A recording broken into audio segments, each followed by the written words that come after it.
We don't hang around here. We've got songs to analyze, vibes to feel, and virtual cuddles to indulge in. This one we're going to start off today with Ascensionism is like 7 minutes. So I assume that there's a lot of musical interlude. So hopefully that gives us something to sort of swim in for a while. Are we ready to go?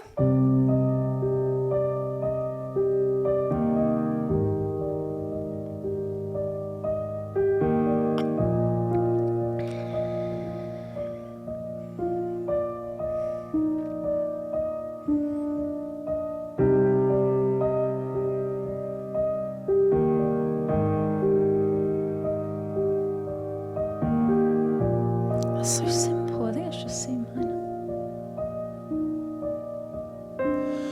Well, I know what you want from me.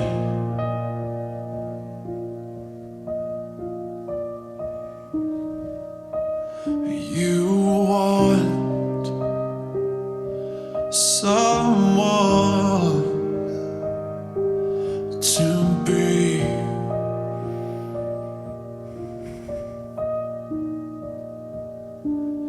Your reflection, your bitter deception, setting you free.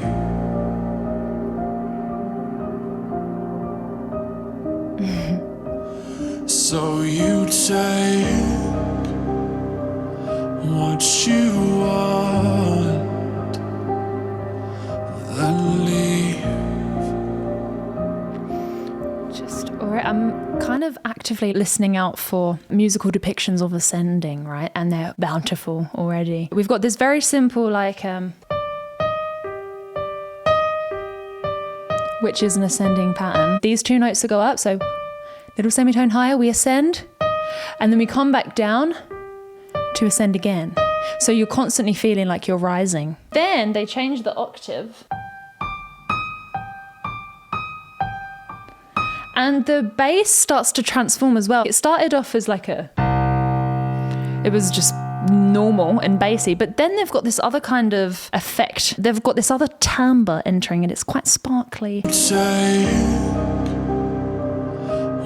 like a kind of reverb, I suppose. It almost gives like a reverse effect. There is very gradual climbing happening in a really classy, minimalistic way. So they rise and then there's notes that are dropping in underneath. And so we've really got that effect. Just very basic minor chord, loads of harmonic space, loads of air, which means that there's going to be more to come. When you have a long song and you want it to feel like it's ascending the whole time, you do need to start simple, right? I'm just going to personally be listening out for more signs of this ascension, just to sort of heighten the sensation. That is what the song is probably intending for us to feel. So you take what you want, then leave.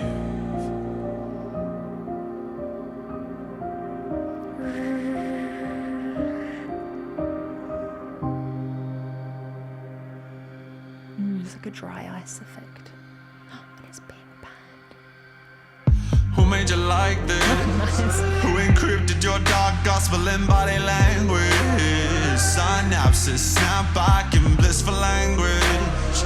Tell me you met me in past lives, past light, past what might be eating me from the inside, darling. Half algorithm, half deity, glitches in the code or gaps in a strange dream. Tell me you guessed my future and it mapped onto your fantasy. Tell me into your mannequin and I'll turn you into my puppetry. Won't you come and dance in the dark with me? Show me what you are. I am desperate to know. Nobody better than the perfect enemy. Digital demons make the night feel heavenly. Make it real, 'cause anything's better than the way I feel right now. I can offer you a blood-lit paradise. Diamonds in the trees, pentagrams in the night sky. Lipstick, chemtrails, red flags. Very bloody nice. We have this really defined section. We've just been dropped into a section that is very uniform, like it's the same kind of instrumentation throughout, but it's got those gradual ascending features. He also had one high note just sort of creep in and just stay there and linger, which really gave us this quite literally a suspense. When we have, for example, a suspended chord, we suspend the middle note that's usually the third. So we lift it literally up into a higher position, and we feel that. We feel the difference between... We feel like we're hanging like a little bed, and then you want to be dropped back down. And in this case, it's so literal as like a note in a chord. In the case of the song, they've suspended us in loads of different ways and then getting ready to not drop us back into a safe chord, but to drop us into an entirely new section altogether. Let's see if we can point out that little note. The little wee. I don't think it was like that.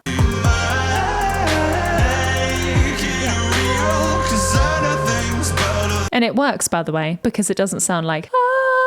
The way that you're hearing my voice do that now is what we call a dry signal, so there's no processing on it. And so it sounds very much like a human voice, and that is not necessarily as atmospheric. So when you want something to have this sort of atmospheric suspense, then you probably want to put a lot of stuff on it, such as reverb, to kind of disperse the signal so that you get this addition to the track that doesn't distract your attention.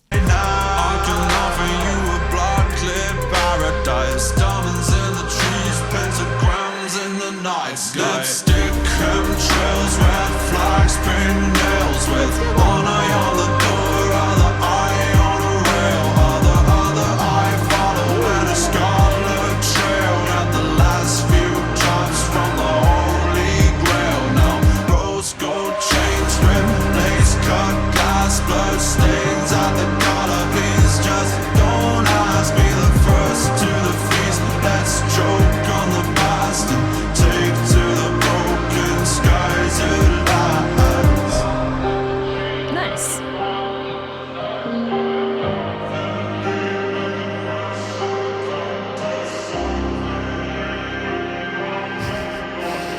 Sounds like that voice has been pitched down because of that.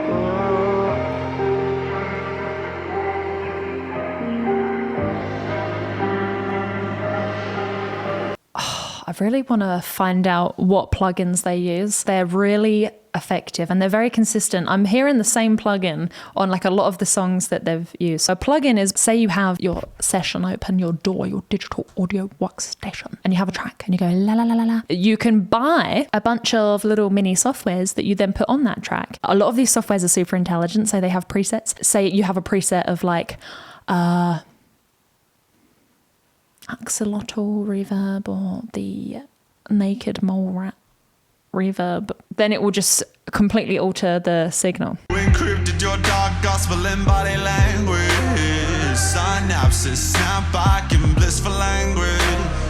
Tell me you met me in past lives, past life, past what might be eating me. He's performed those notes deliberately, da, da, da, da, like that underneath. But he's obviously set the auto-tune to a really rapid correction speed, which is why you get that glitch effect. In past lives, past life, past what might be eating me. I can't do that.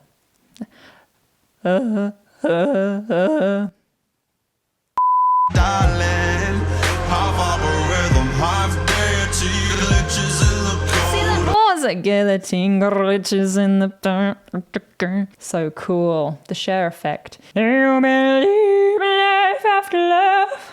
It needs a little bit of work, that as well. Anyway, I'll spare you of my share impression. Worth attending to the lyrics on this one if you can spare the brain bandwidth.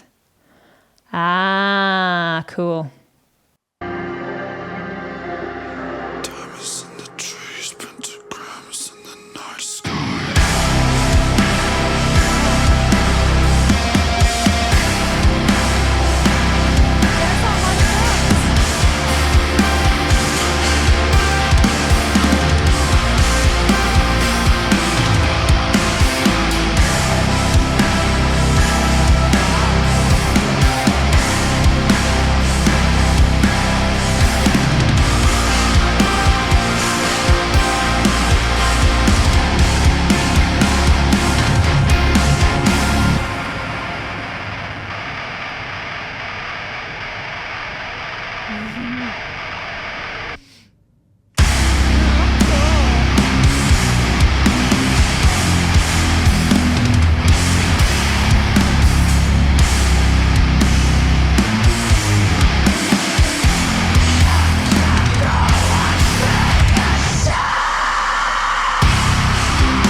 What you want Ascending note. from me.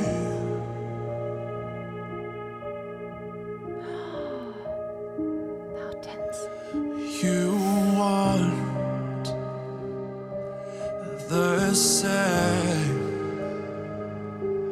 as me.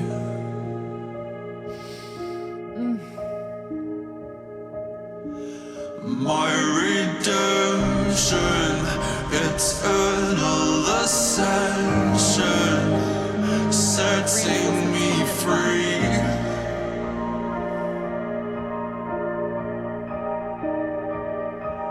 So I'll take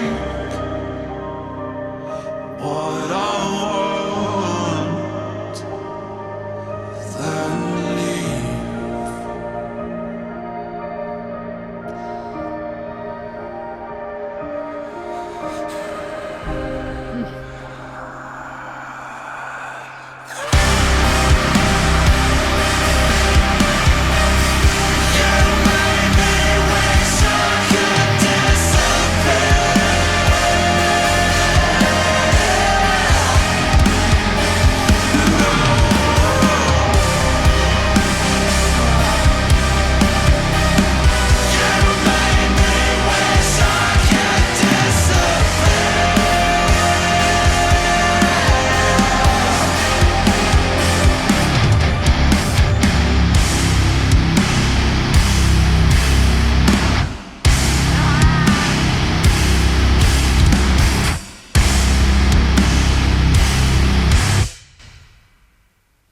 I didn't know if there was going to be another one. That was terrific. They, whenever they want to, they'll just bring back in that riff that we had. We kind of are used to that coming back in at sort of random points. It has so often deviated away from that and then come back. So whenever it comes back, although it's a bit like, wow, we expect it at the same time, which kind of sums them up, isn't it, really? Everything they do is seemingly spontaneous, but why do we expect it? It's because they're very clever with melody. He has very consistent melodic patterns that he uses. The da-da, that always makes us feel at home. You know, we've got a catchy melody that we can remember. For example, like Hey Jude. The song feels like home because it's just the same melody over and over again.